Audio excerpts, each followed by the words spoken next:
Two kids are headed back home after police say a family friend kidnapped them for days.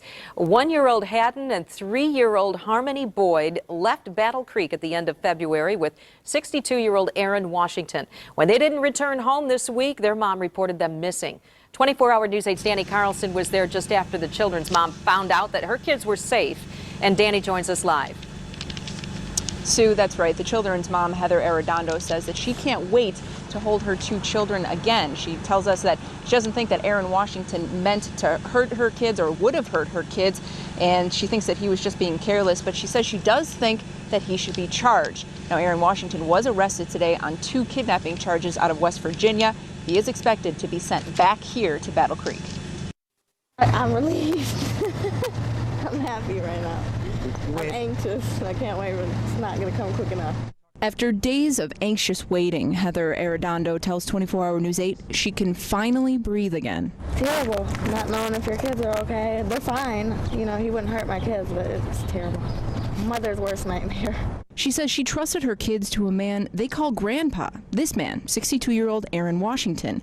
She says the 3 were supposed to go to a funeral in West Virginia and be back by Tuesday. I trusted him. My kids were in no harm's way. He said a couple days, and a couple days turned into weeks. She says they talked on the phone several times over the trip until Washington stopped returning those calls. It's a lesson learned. They won't go with anybody else about me. No. Know the people that you entrust your children with. Sometimes blind trust just doesn't work out.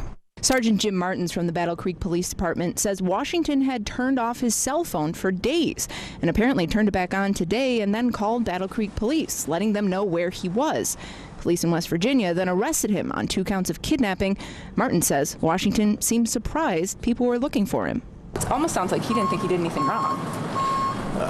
Yeah, that's the impression I'm getting. We haven't had a chance to interview him yet, and I haven't spoken to him personally, so I don't want to go too far into it, but that's what I'm getting.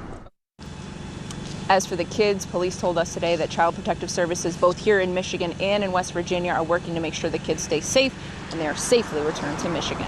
Live in Battle Creek tonight, Danny Carlson, 24-hour News 8.